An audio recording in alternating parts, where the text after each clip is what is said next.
مرحبا بكم وفيديو جديد على قناتكم سناء زيدان. اخبارات نهار الحد في فرنسا غادي تكون سريعه وغنقول لكم المفيد اللي ما خصكمش يفوتكم هاد السيمانه هادي.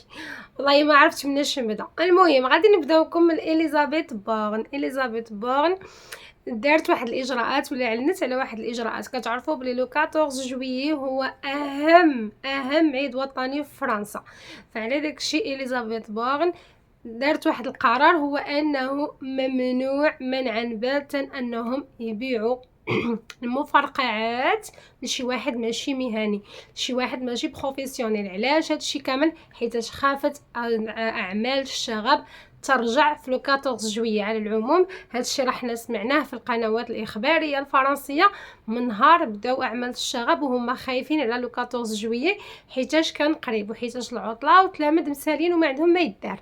داكوغ، فاذا اليزابيث بورن شنو قررت بان حتى واحد ما يتباع له كما كنقولوا حنا بالدارجه شي ميش ولا شي مفرقعه ولا شي زعما هذوك الالعاب الناريه، ممنوع منعا باتا. حنا غادي نشوفوا كيفاش غادي يدوز لو 14 جويي في فرنسا. كنتمناوه باش انه يدوز مزيان، حنا ما عندناش مصلحه انه ما يدوزش مزيان، بالعكس يعني بلاد عايشين فيها اكيد كنبغيو الامن والامان. الخبر الثاني هو ان بي اف ام تي في ما عذبتش راسها بزاف يمكن عذبت راسها بزاف. فشنو دارت لائحه، طلبت لائحه بالاسماء ديال الناس اللي شاركوا في الشغب، اولا نقولوا حنا جيرالد دارمانا طلب واحد اللائحه بغى يعرف شكون هما هاد الاولاد، هاد لي مينور، هاد القاصرين، هادو اللي كانوا مشاركين على العموم في اعمال الشغب في فرنسا. فعطاو هاد لا ليست هادي اللي غادي نوريها لكم دابا. اجيو نقراو انا وياكم لا ليست ونرجعوا. شوفوا هاد الاسماء، قالك سيدي ادم، اليكسي، علي، دريان، دافيد، ديلان، انزو، هيغو، جوردان، لوكاس، ماكسيم، محمد، نسيم، ناتا، نيكولا، غايان، تيو، توماس، ياسين ويانيس. كما كتشوفوا لا ليست يعني كنشوفوها بما ان فرنسا دوله متنوعه فلا ليست متنوعه، فيها الاسماء الاوروبيه وفيها الاسماء العربيه بحال علي بحال ياسين. عندكم ادم وادم ولا ادم وريان كيتشابهوا يعني كيدوزوا هكا وكيدوزوا هكا، وكاين اللي فقط اوروبي. على العموم هادشي كله راح نعرفناه، هما اصلا قالوا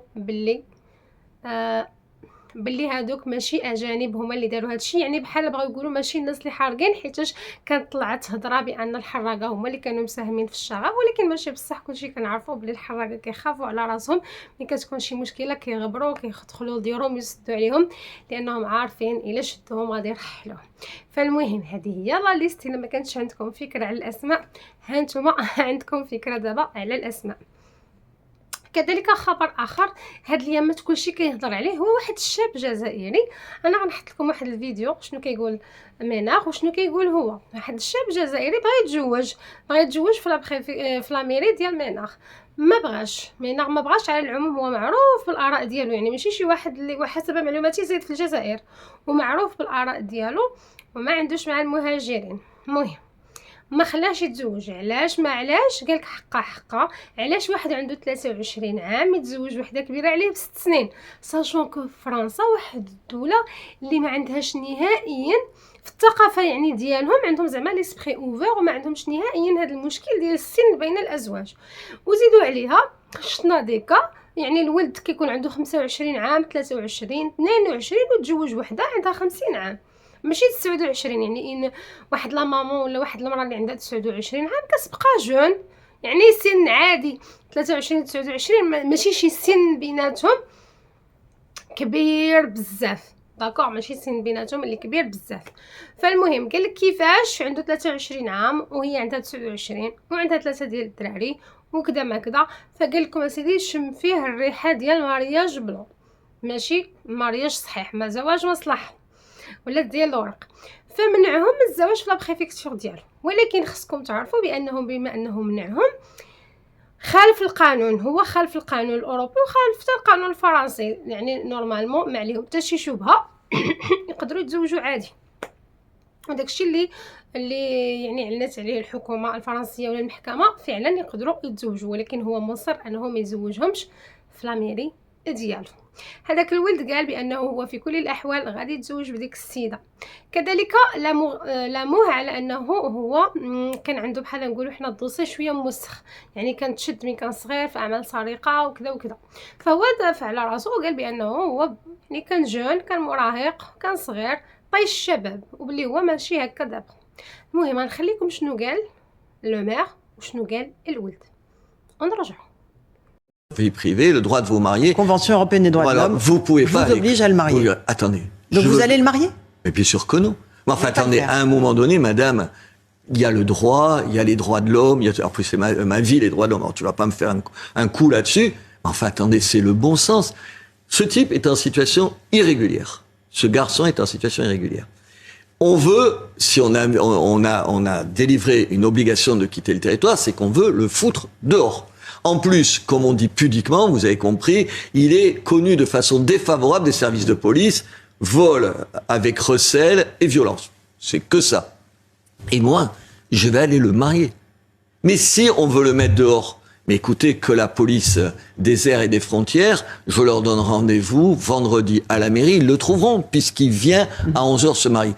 Je trouve ça dégueulasse. On est très amoureux avec ma femme, on habite ensemble, ça fait plus que 7 mois. Je trouve ça dégueulasse, monsieur. Ils veulent pas vous marier, il vous dit quoi, monsieur Ménard? Et il a dit qu'il voulait pas nous marier, madame. Vous allez faire quoi? Franchement, je sais pas, madame. Tant que ma femme elle est avec moi, je m'en fous de Ménard. Et même si je me marierai ailleurs, je vais le faire. Vous avez...